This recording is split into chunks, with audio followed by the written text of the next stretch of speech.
This is a Founding Media podcast.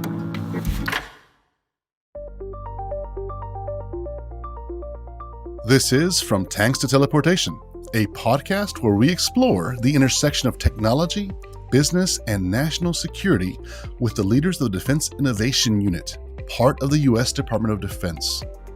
I'm your host, Dan Dillard, and as always, I'm joined by my co-host, Zach Walker, the Texas lead for the DIU. Today, Zach and I are joined by Bilal Zuberi, a partner at Lux Capital. Lux is a venture capital firm investing in emerging science and technology that prides itself on attracting clients that are building the future. The firm's work is linked to the DoD because they're often early co-investors in tech startups. Then, when the companies they've invested in have products that are ready for market, the DoD is often a top customer. Let's go to our conversation to hear Bilal explain more. Zach, thanks for being on the show again. Bilal, thank you for being on the show. Thank you for inviting me. Good to be here. I'd love to start out by sharing your story and maybe telling us a little bit more about who Lux is and the path on how you became a partner there.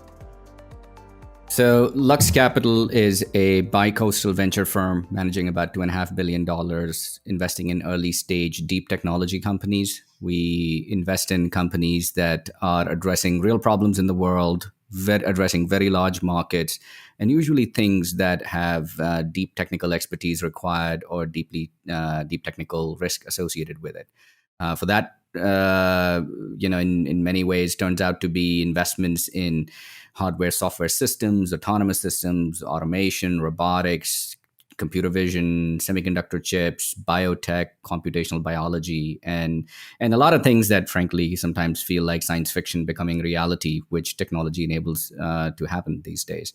I've been a partner here for many years. Before that, I was at a firm called General Catalyst. I've been a VC now for 12 years. Before that, I was an entrepreneur. I built a company in advanced materials for automotive and biomedical applications. And before that, I did a PhD at MIT, and before that, I was an undergrad, and before that, I was a immigrant student in this country. Wow, congratulations on all that. That's awesome.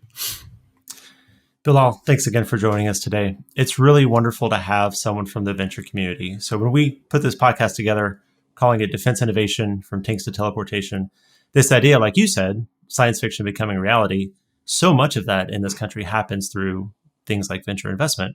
So it's wonderful to have you on the show since your firm has worked with the DoD. You do have portfolio companies that do this dual use work. Could you speak a bit to what led you to work with the DoD, what that was like, what has made dual use technology an attractive investment for Lux? I mean, I think maybe this is underappreciated by some in the technology sector, but certainly those who understand the history of the technology sector and the startup world and Silicon Valley and Boston ecosystems and otherwise understand the DoD has played an extremely important role in promoting technology and frankly, bringing technology to life. And to date, a lot of companies that we work with, the origins of the technology emerge out of grants that were made either by the, Air Force or Navy or DARPA or otherwise. So certainly the origins of technology and a lot of hard tech, deep tech technology has either DoD as a core, supporter and funder, or definitely an early beneficiary. We believe that DoD is both a long-term and a short-term partner to these companies. It is an early believer, an early funder of these technologies, so they become our co-partner and co-investor in these companies. But at the same time, if done right, and there's a big if because there's a lot of things that need to get done right along the way, they can become a very large customer for some of these technologies as well. We also believe that we are American citizens, and our soldiers and our the Department of Defense workforce broadly should have access to the best available technology that the country has to offer, and there's no reason why anybody else anywhere in the world should have access to any technology before we do. I'm curious, what was your reaction when one of your portfolio companies decided to work with the Department of Defense? Did you have any reservations, and what was the expectation versus the reality of your experience? I'm just kind of curious about that. I think working with the DoD as an early investor in these companies or early investor in technologies is has been relatively easy, I would say, and there wasn't much hesitation, certainly from our part in any which way. I think it was when we thought about DoD as a customer that there was definitely differences that we realized. There are obviously issues of secrecy, privacy, and secure national security stuff that one has to deal with, and we all had to go through such processes multiple times now.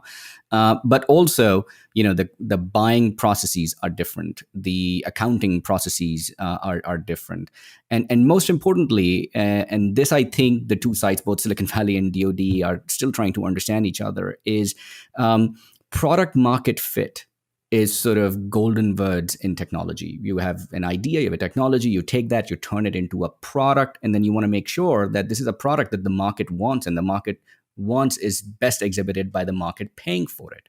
This is something that has been harder to achieve with DoD as customers. DoD has easy mechanisms in place, often to provide grants and support the development of technology, but it takes much longer time for them to become customers. And I think when we first started working with the DoD, that both came as a little bit of a surprise on how arduous those processes might be, but also a little bit about the opaqueness of it, where frankly, we had to learn how to find some of those answers and figure out how to work with the innovators within the Department of Defense who are there, and they exist. We just have to find them. Yeah, to that end, we like to think that we provide that connective tissue between the commercial world and the Department of Defense. It's certainly a challenge with the DoD being a monopsony, generally being a single buyer. It completely changes those dynamics of what you see in venture-backed companies. Could you speak a bit about what it was like specifically with DIU, since we try to make things more commercial, we try to make things go a little bit faster, perhaps 60 days more so than 5 years, which I know sometimes the acquisition machine can take. Was it changing that dynamic through DIU? Was that something that you saw made it easier for your companies, and if so, how?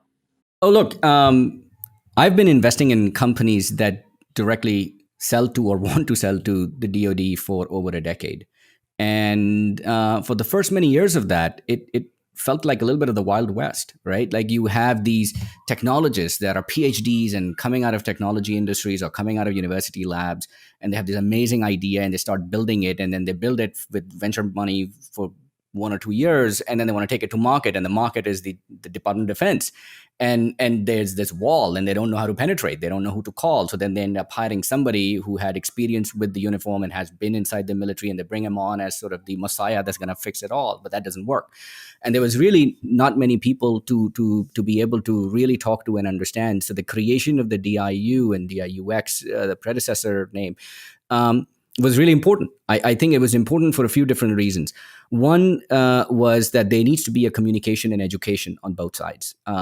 Speaking for Silicon Valley, certainly I felt that there was a need for an education around how Department of Defense works. It is a monolith entity, but it is not quite a monolith, right? And what are the different various mechanisms by which you can work with the Army and the Navy and the Air Force and so on. So I think that education was very helpful and continues to be helpful. I think there's probably a translation that you guys do of how Silicon Valley works, the 18-month cycles of financing and so on, back to the customer side, that the venture capital, especially now, is flush with money. Like there's no shortage of money that we can invest in companies. The question is, who's a customer that you want to put that money behind? In the way CEOs and board members talk is, you have a bunch of arrows that you are trying to find commercial viability of the product that you have now invested in, but you want to put wood behind the arrow that shows more success. And I think DIU has been absolutely critical in some ways for many companies, not just some companies in our portfolio, but I think broadly, and in fact more so for other companies than in our portfolio, in opening doors so that people understand how will your technology actually get operationalized. So taking the step that goes above and beyond, small grants, SBIR programs, and so on and so forth, to the place where there is a customer on the other side that's going to be deploying significant dollars, but more importantly, using your technology and giving you real feedback on what the technology can and cannot achieve and what it needs to achieve. And I think that's been very important. It's also been useful that you within DIU, at least with my limited experience, you have people who have commercial background, you have people who have military background, you have people from all sorts of government broadly, that they understand the various stakeholders, and this is a complex process, whether this is a 2-month process like 60 days, or whether it's a OTA that could take a little bit longer, or whether it's a program of record that is the ultimate thing that people want to create and have access to. These are complicated processes, and I think you guys having those multiple stakeholders involved makes it easier for you to provide that education back to startups who are strapped for cash, who are strapped for talent in as far as this is concerned, selling is concerned. And every CEO that I've spoken to that you work with truly appreciates the work that you guys do. From a company's perspective, Bilal, I'm kind of curious about once one lands a contract with the Department of Defense, I assume that that company immediately needs investor partners to scale quickly. Is that usually the case? And secondly, what does having a Department of Defense contract do for valuations of these startup companies in the eyes of a VC such as Lux? So we talk about this a lot, not only within Lux, but also among the venture community that is interested in defense tech and invest in companies that work with the defense sector. We are in the business of investing in early stage technology, taking on the technology risk, solving those technical problems, and creating products that an end customer will need. That is our business. So, while a little bit of help here and there with some, grant money and so on is useful, we can do that. We get paid to do that. The risk we take is that they will be customer on the other side. The Department of Defense is seen as a customer, as a very large customer.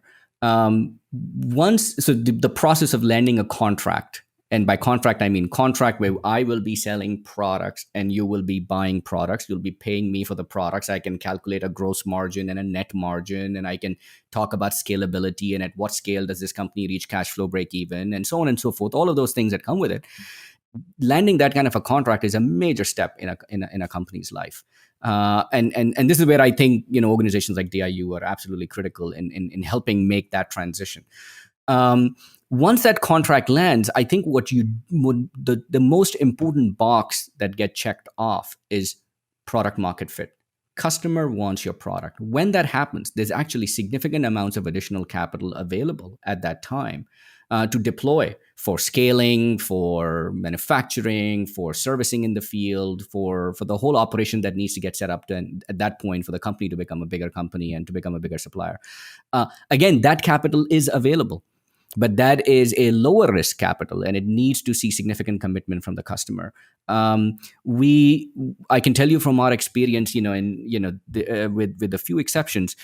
First, early traction with the customer side. You go to investors and you say, "Hey, military is really interested. They bought 2 of our systems and gave us $1 million NPL." Like the investor's like, "Okay, who can I talk to? Who's a customer reference that I'll call?" Like, well, which colonel or general am I giving a phone number to call? There's nobody who will pick up a phone. Even if they pick up a phone, they'll say, "Yeah, we like this technology, but we can't tell you anything about how we're using it, how much we're going to use it, what our needs really are." So the new investor's like, "Well, okay, I don't know what that means. Like, is this the last order you will see, or is this going to continue?" So that's one challenge that needs to get overcome. And I think DIU helps overcome some of that. The second challenge that then happens is, we're starting to get contracts, we're starting to get orders. Will they be sustainable? Is this filling a short-term gap? Are these one-off contracts, or is there a sustained need for this particular capability or this particular need within the this particular technology within the DoD? So I think those are like trying to figure out repeat contracts. And then the third one is, when these contracts become large, and more importantly, when this becomes operationalized and now lives of people are depending on this technology working at scale, then it is also, I think, what kind of partnerships need to exist in the battlefield, so to say, that all the other technologies sort of work together. That this is not, these are not one-offs. You buy X from this party and Y from that party, and now somebody has to figure out how to integrate these things. And so, then the complexity of it increases, and other parties become involved, whether it's the large primes or integrators or otherwise. And again, this is also a place where some entity like a DIU can be quite helpful in bridging that gap. Definitely. So trying to disambiguate the DoD is really an important thing that we try to provide. And I think also a lot of companies assume that contracts with the government, this is services contracts, right? This is people sitting in a seat doing a job, does not really help valuations that well. What we do, hyper focused on product revenue, which is something that especially early stage startups, to be able to have that kind of traction, not only having product revenue from the DoD, but also having a design partner. I was talking to one of our portfolio companies who said it was so valuable to have that as a Department of Defense partner to help us be a design partner and work through the process. I'll never forget a diligence call as a portfolio company was raising its Series A. I told them on the phone, the investors, that, yeah, it's being used all across the DoD, every service. There's some major intelligence agencies. They love it. Yeah, it's seed stage, but it's in the hands of operators all across the DoD, and they're jazzed about it. I had silence on the other end of the phone. They couldn't believe that a company that was relatively that early stage had such traction. And that's because we offered them a very, very good product contract and helped them be design partners. So I think you've nailed it. This is I cannot stress that enough, that while there's absolutely a reason for very early stage grants to exist, whether it's the SBIR programs or other mechanisms that might exist, they're great, they're important, they play a very important role. What we're talking about is finding Silicon Valley, getting Silicon Valley and some of the best engineers and scientists and technologists in Silicon Valley to work on defense tech technologies. These guys are interested in what some investors have called sort of these hyperscaling companies, right? Companies that become worth $1 billion or more, so to say, proverbially. Well, to get to $1 billion or more and to get there in the time scale that VCs have in mind, you need to have $100-200 million in revenue, right? $100-200 million of revenue is not going to come with grants. It's not going to come with R&D, one-time NREs. It's going to be product revenue. How do we make that happen? If we don't make that happen, frankly, we are all losers, right? Like venture industry or startup industry will continue to invest in the next chat app or social media app or whatever in the hell is, the next big thing. But it is not going to be, helping our national security or defense forces, fight a better war or safer for our soldiers and so on and so forth. And so I think we have to find a way around this if we want the best engineers in the country to be able to work on defense tech technologies. And I think what you just said, that we help people find product revenue, that becomes critical.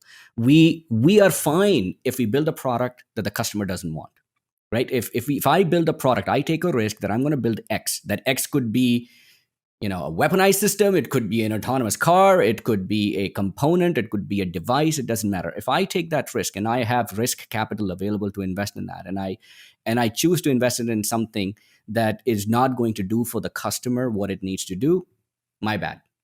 I made a bad bet, and happens all the time. 7 out of 10, startups don't find the right customer and don't grow.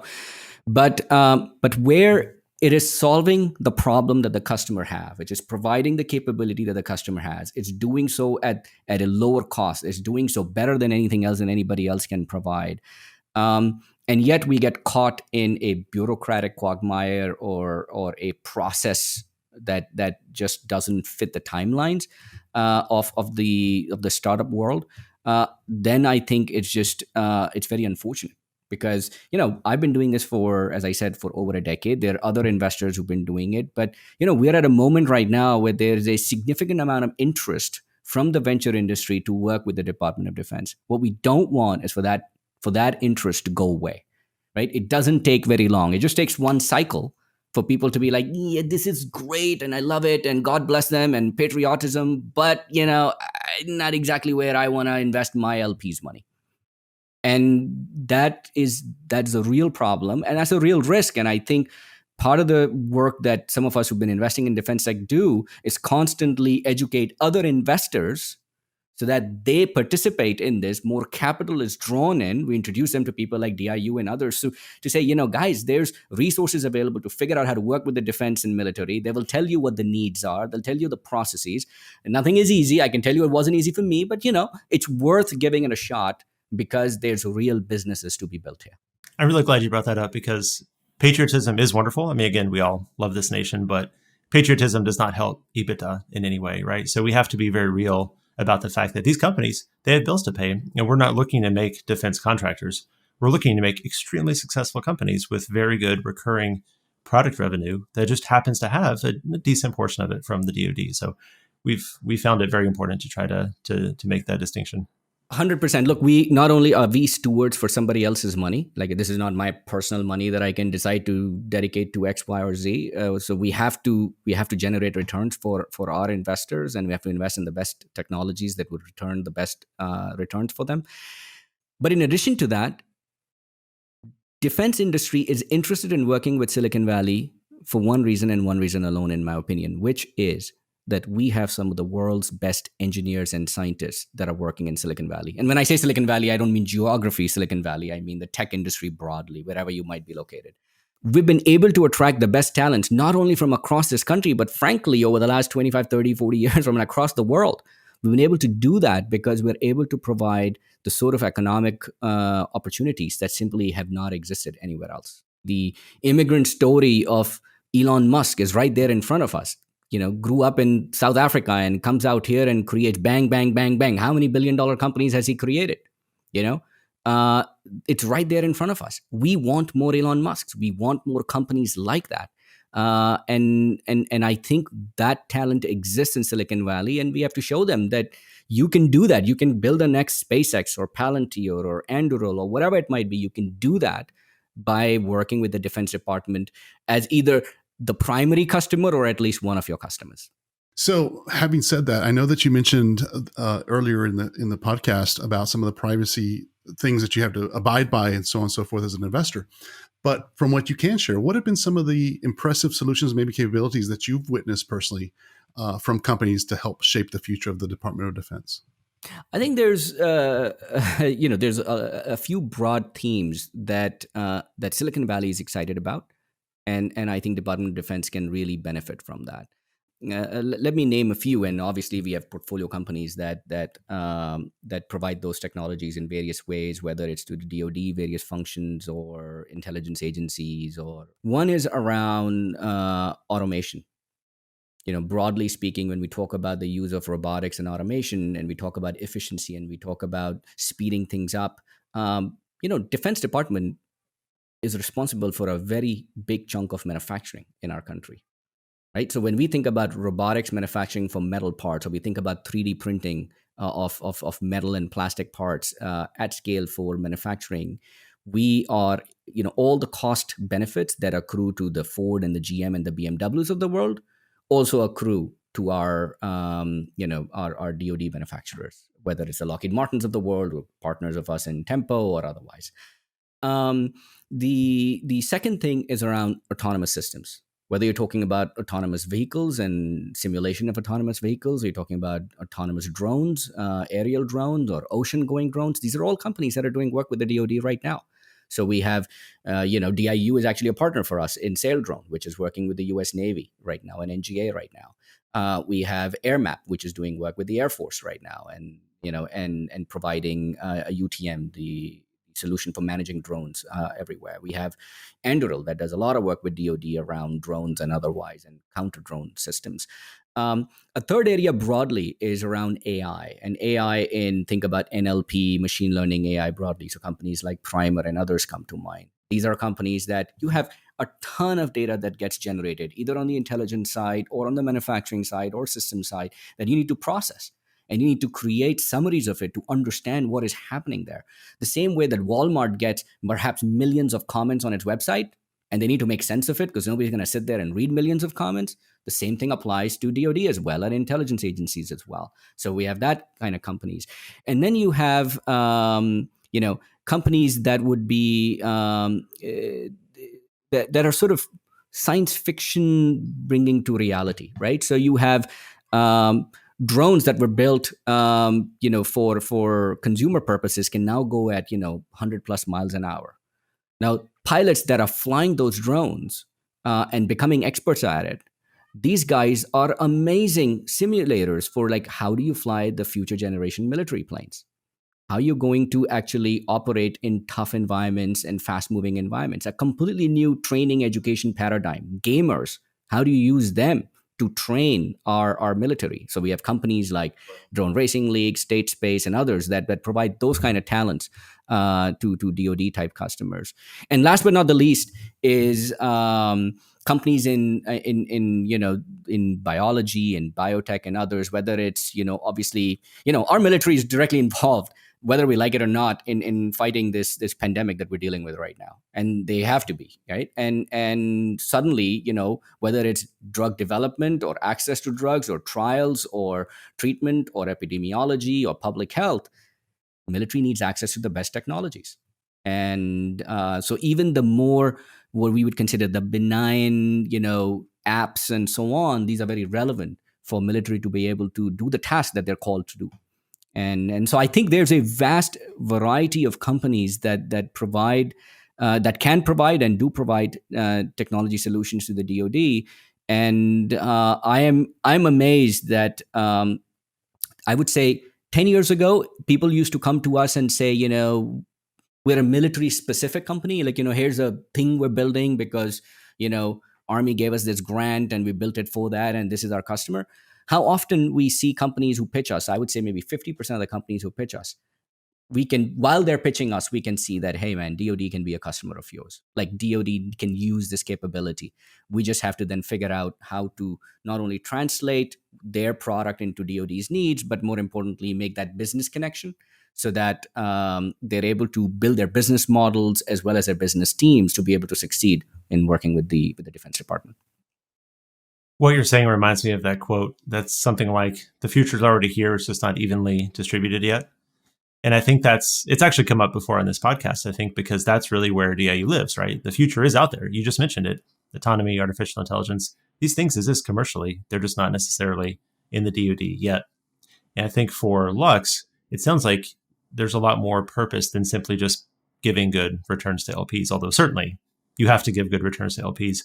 But could you speak a bit more to how Lux wants to impact the world and perhaps accelerate that transition of future technology being here today? So we think some of the most interesting things happen at the intersection of multiple disciplines, right? So whether you're talking physics, chemistry, computer science, biology, and so on, or you're talking about, defense that needs very precise, very specific capabilities, but they need it ideally at a price point that would be seen as a commercial price point, right? And I think, we are interested in finding solutions that address these very large markets, very large problems in ways that, feel like a commercial entity, right? We're not interested in creating yet another prime.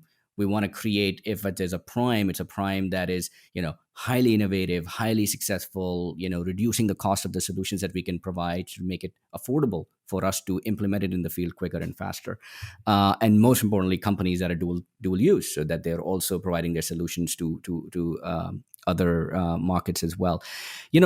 Innovation, if you look back, and I learned it from actually another investor, so full attribution to Mark Andresen, who's a co-investor with me in a few companies. Innovation used to happen with defense as the first customer. Then it used to go to commercial customers, and then it would end up in the consumer's hands, right? And somehow over the last 25 years or so, that flipped, right? The innovation now happens first for the consumers. You and I get access to the best technologies first. Then we go to the commercial sector, right? Enterprise customers then get access to, bring your own phone at work. So you can now use your iPhone at work, when all of us had used iPhone for years. And then eventually it ends up in Defense Department, right? Is there a reason and is there a way for us to flip that again? Why should not Defense Department be should not have early access to technology, early user of that technology, perhaps influencer on the development of that technology, either as earlier than everybody else, or at least at the same time as everybody else, but certainly not 3, 5, or 10 years after we're already done using it in everyday sector. Because what happens is, if it enters the consumer sector first, it ends up getting used everywhere around the world. We have other countries that are not friendly countries to us who get access to that, and they run to use that for military purposes. So they end up getting access to some of that stuff in their defense departments before we end up getting access to it for our defense department. And I think that is not something that we want to continue to do. And certainly, I think it hampers our military's ability to be most effective at what they're doing, at least as far as the parts where, innovative new technology is concerned. That's just crazy. I hadn't ever thought of it that way, but you're exactly right. If you go back and look at the old James Bond movies and everything else, it was always the military that had all the latest gadgets and everything else. And you're like, ooh, I want that. And all of a sudden that's all flipped. So it does that certainly, I was thinking about that as you were talking. You mentioned earlier, this, COVID. In this new world of COVID, what technologies do you want to see over the next 5 years that could help shape the future of the nation or the world? Well, several things come to mind. Look, I'm actually writing an op-ed on this, and so hopefully it'll get published soon. COVID has exposed for us how vulnerable the systems we set up are.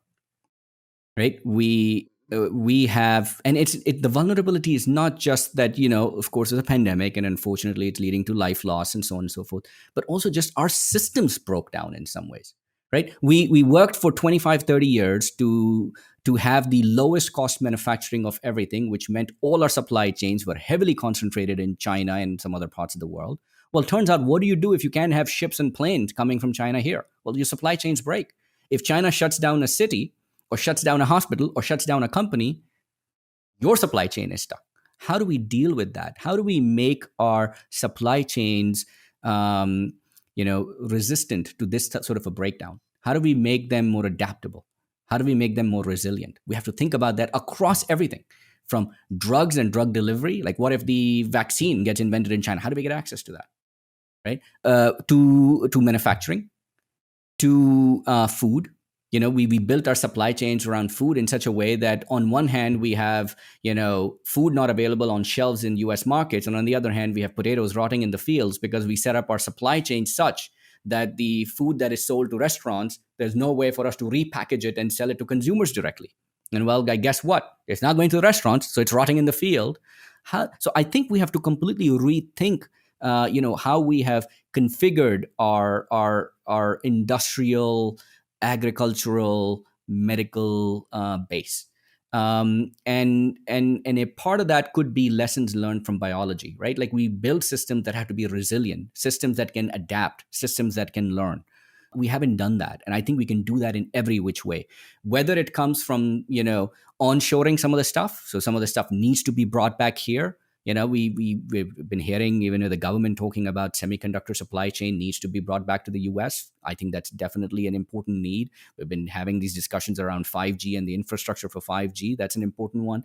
But if you think about 3D printing, if you think about automation, manufacturing, robotics, if you think about, drug discovery and testing, there's a lot of different areas, the next generation foods, the alternative proteins. There's a whole lot of stuff that I think we took for granted that we will have access to. And I think pandemic has exposed that these supply chains, these processes, these systems we've set up are not resilient, and they're not capable of handling shocks, which can come. Pandemics, it could be another pandemic, another flu pandemic. It could be war, and either we are engaged in that war or war somewhere else that affects it. It could be an oil crisis, like we've seen, Saudi Arabia and Russia go up against each other, and we are stuck paying the price for it. Or it could be climate change induced. Like, we don't know what the next problem will be, but it is important to know that we have to be prepared better than we found ourselves in light of this particular problem. Yeah, that's really a fascinating way to put it. And certainly for the supply chain stuff, COVID has been such a terrible disaster, and it's exposed so many of these weaknesses. But in many ways, the Department of Defense has also seen these weaknesses over many, many years. I know when I was in Iraq, whenever something would flare up with Pakistan, suddenly we don't get what we need anymore, right? And so that resiliency, which again, as you mentioned, it's so hard for DoD to start building this in because we typically have had last access to this technology. Trying to flip that around with DIU and organizations like us, trying to bring in that technology. Hopefully the DoD and what we adopt in response to COVID can then, as we were saying earlier, then go back and help industry, help the commercial world catch back up. That would be really a wonderful way to flip things. I would say one other thing, it's when I think about supply chain, it's not just about reshoring back to the US. That could be one part of it. I think it's also thinking about the risk associated with the centralization of that broadly. So, when we take all our manufacturing to China China then goes out searching for raw materials around the world. Then China creates relationships with countries, whether it's in Africa or ports in Asia or whatnot, to then own their relationships with those countries. China has then a much stronger commercial partnership with some of these countries than the US does. And we have to change that. If you're 3D printing products, there's no reason why a Caterpillar tractor that you buy, its replacement component necessarily needs to come either from US or from China. It can be produced on site in wherever in Africa that you might be. You can provide 3D printing technology that's US technology. You can provide the designs, get sent over, encrypted, real time for it to print the product and be available. There's no reason for a chunk of metal to be transported from, Australia or Africa back to China to then be machined. And then the value added product from China goes out that creates a lot of economic value for them and makes them feel like the benefactors to the countries where these products are going. I think if you rethink about supply chain with other factors in mind, I think we would do things differently. In the past, we went down the path of full globalization, and I think we were a big supporter of globalization broadly. But I think we forgot that there are other factors that are really important. National security is one of them, and we're facing that now. But it also has to do, as I said, with resiliency and ability to adapt to changing circumstances, political or otherwise, that can bring our own industries to a halt. And we have to think about insurance in everyday lives. We have life insurance, we have a disability insurance, we have all kinds of insurances, right? But what is the insurance for us as an economy and for us as a country if something dramatic was to happen, like a pandemic or like a global catastrophe due to climate change or something like that? So Bilal, talking about the Department of Defense and the investment community being partners, I think at last count, about 6 Lux portfolio companies working with DIU. So it's really very, very fortunate to have that relationship. What advice would you offer other investors, either working with DoD or perhaps not yet working with DoD, but maybe willing to? First and foremost, this is the highest level, and then we'll get to more tactical stuff. The highest level advice is, tech sector broadly used to be sort of this cottage industry in a corner. The prototype was, you have a bunch of guys eating pizza, coding away, creating a website that you can maybe sell some used socks on. I exaggerate. But, the idea was that these are people that, are just kind of nerds in a corner and don't have to be answerable to the society. Well, it turns out that era has kind of passed.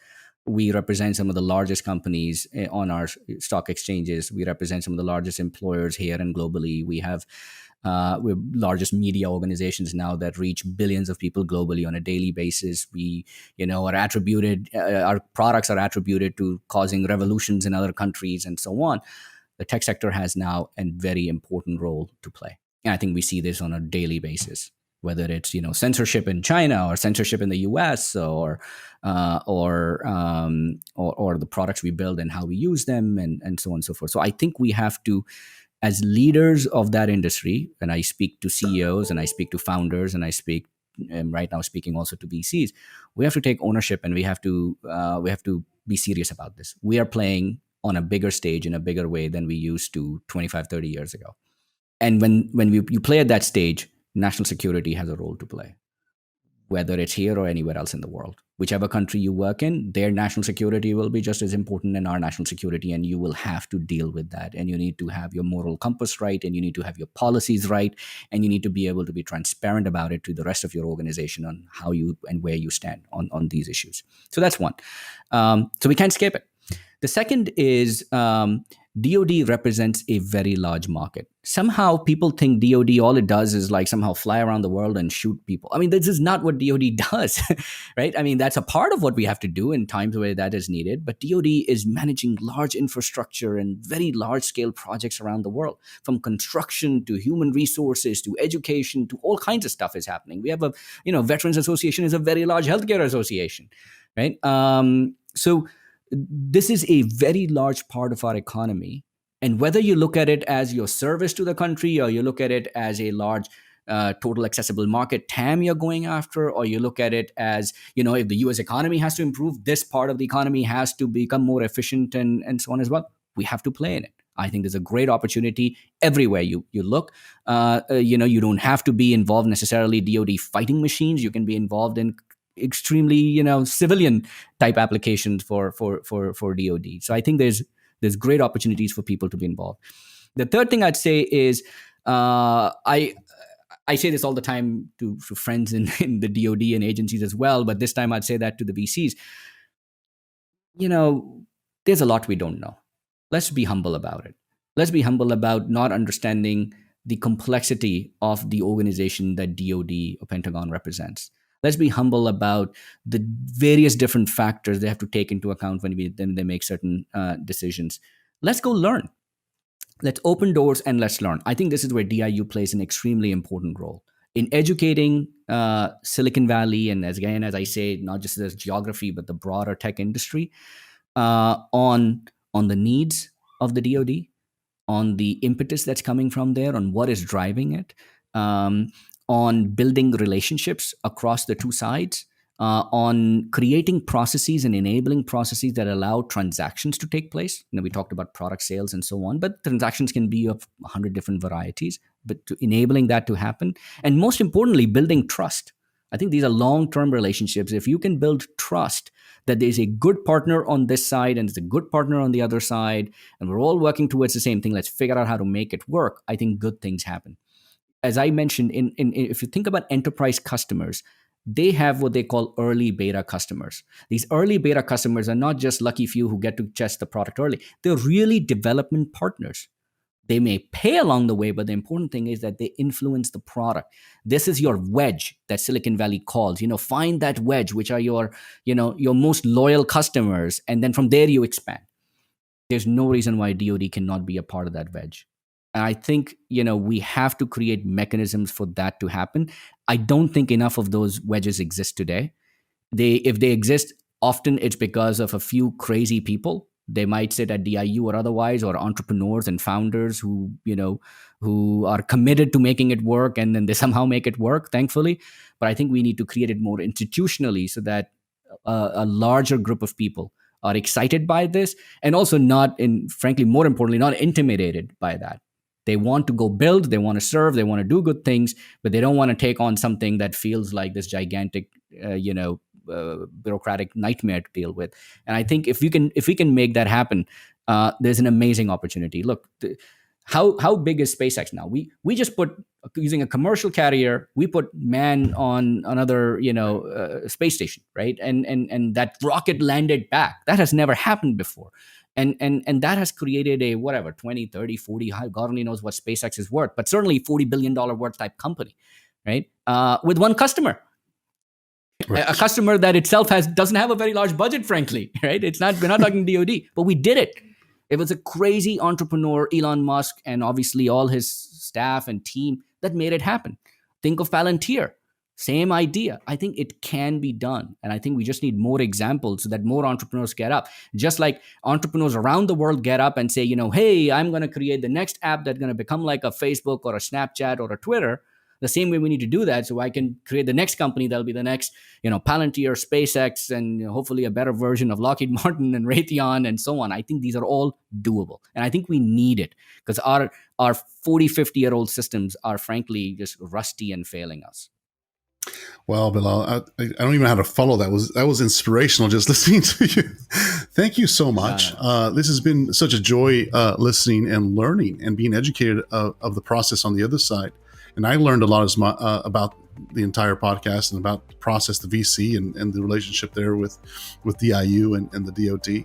So I just want to thank you for taking the time to chat with us today. Yeah, thanks so much. Thank you so much for doing what you're doing. Keep doing it and let us know how we can do better. Appreciate it. Thanks, Bilal. Thanks. Take care. Thanks again, Bilal, for joining us today and helping startups and ventures connect with the Department of Defense. Hearing how you and other investors are thinking about the future of defense technology is absolutely fascinating. If you enjoyed this episode, be sure to subscribe and share it with a friend or colleague. And if you haven't already, be sure to listen to the first 4 episodes of From Tanks to Teleportation to learn more about the exciting work the Defense Innovation Unit is doing. From Tanks to Teleportation is a partnership between the Defense Innovation Unit and Founding Media. It's created in Austin, Texas. To learn more about the DIU, please visit our show notes. Thanks for listening.